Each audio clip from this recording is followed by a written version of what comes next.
Bismillahirrahmanirrahim. Assalamualaikum warahmatullahi wabarakatuh. Perkenalkan, nama saya Hani Sandia Padilah, kelas 4A, Program Studi Ilmu Pendidikan Agama Islam Universitas Pendidikan Indonesia. Nah, pada kesempatan kali ini saya akan menjelaskan terkait metode penafsiran Al-Quran. Nah, salah satu tujuan dibuatnya video ini yaitu untuk memenuhi tugas pendekatan metode tafsir Al-Quran. Nah, seperti yang kita ketahui, bahwasannya para ulama dahulu sejak zaman ulama salaf sampai zaman modern ini berijtihad untuk dapat memahami isi atau makna atau kandungan dalam Al-Quran. Nah, seiring berjalannya waktu, sejarah penafsiran Al-Quran tentunya berbeda-beda dengan corak dan pendekatan yang berbeda-beda juga. Nah, di sini saya akan menjelaskan terkait metode-metode penafsiran Al-Quran yang telah para ulama klasifikasikan. Nah, metode-metode tersebut ada 4 metode dalam penafsiran Al-Quran. Yang pertama ada metode tahlili, yang kedua metode ijmali, yang ketiga metode muqaran, dan yang keempat ada metode maudhu'i.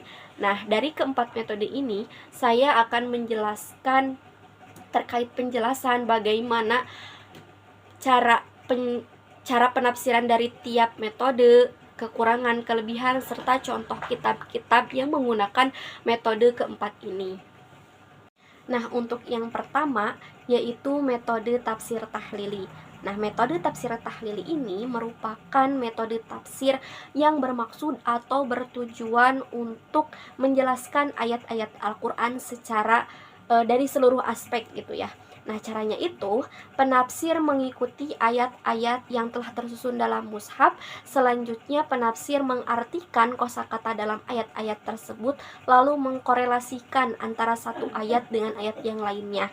Nah, penafsir juga bisa mengemukakan berdasarkan dalil-dalil yang berasal dari Rasulullah SAW, para sahabat atau tabi'in.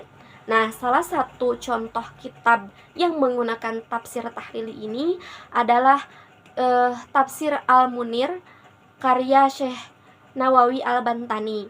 Nah, para ulama membagi tafsir tahlil ini kepada 7 bagian. Yang pertama ada tafsir bil ma'sur, tafsir ar-ra'i, tafsir as-sufi, tafsir al-fiqhi, tafsir al-ilmi, tafsir al-falsafi, dan tafsir al-adabi. Nah, tentunya tafsir ini mempunyai kekurangan dan kelebihan. Salah satu kelebihannya yaitu mudah mengetahui relevansi antara suatu surat atau dengan suatu ayat atau suatu ayat dengan suatu surat. Nah, salah satu kekurangan dari tafsir tahlili ini juga yang pertama yaitu menimbulkan banyak pandangan yang parsial serta kontradiktif dengan kehidupan umat muslim seperti itu.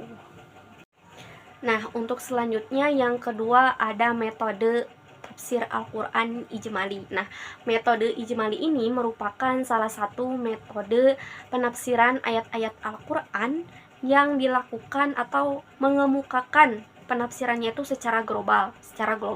Nah, yaitu misalnya penafsir membahas ayat demi ayat yang sesuai dengan runtutan dalam Al-Quran, lalu mengemukakan makna ayat tersebut secara global seperti itu. Nah, salah satu contohnya itu ada kitab Al-Jalalain. Nah, tentunya tafsir ijmali ini pun memiliki kelebihan serta kekurangan. Nah, salah satu kelebihannya itu pada tafsir ijmali ini tuh praktis dan mudah dipahami gitu ya.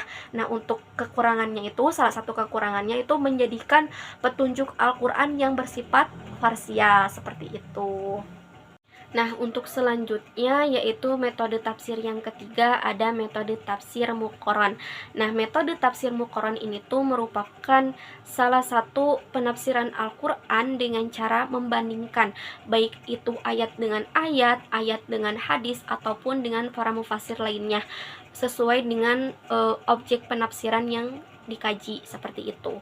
Nah, salah satu contoh dari tafsir muqaran ini ada kitab Al-Jamili Ahkam Al-Quran karya Al-Qurtubi. Nah, tentunya pada tafsir atau metode tafsir ini tuh terdapat kelebihan dan kekurangan. Salah satu kelebihannya, tafsir ini tuh berguna bagi orang-orang yang ingin mengetahui pendapat para mufassir antara satu dengan yang lainnya. Nah, untuk kekurangannya itu, tafsir Muqarron itu tidak cocok digunakan untuk para pemula seperti itu. Nah, yang terakhir, yang keempat, ada metode tafsir maudhu'i. Nah, metode tafsir maudhu'i ini juga sering disebut dengan metode tafsir tematik, yaitu menghimpun ayat-ayat yang sama dengan arti yang sama, atau permasalahan yang sama, atau kronologi terjadinya atau asbabun nuzul dari suatu ayat tersebut gitu. Jadi, menghimpun suatu yang sama. Nah, salah satu contoh kitab yang menggunakan tafsir maudhu'i ada kitab Al-Insan fi Al-Qur'anil Karim, karya Abbas Mahmud Al-Aqad. Nah, tafsir ini pun memiliki kekurangan serta kelebihannya. Salah satu kelebihannya yaitu sebagai jawaban terhadap tuntunan kehidupan. Adapun kekurangan dari tafsir atau metode tafsir maudhu'i ini tuh melibatkan pikiran yang dalam gitu, dalam penafsiran yang dalam juga seperti itu. Nah, mungkin dari saya cukup sekian penjelasan terkait metode penafsiran Al-Quran. Mohon maaf apabila ada kesalahan kata, kesalahan penjelasan yang telah saya katakan. Dari saya cukup sekian dan terima kasih. Wassalamualaikum warahmatullahi wabarakatuh.